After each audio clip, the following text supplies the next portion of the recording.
Hello! Ang aking baby na si Tokyo. Nanganak na naman. Okay. 1, 2,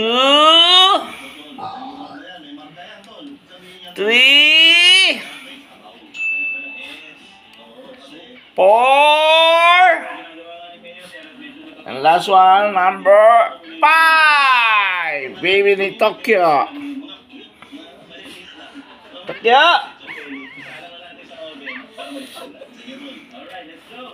Anak na naman si Tokyo. May, ano ngayon lang? May ano na ngayon? May 12, 2024.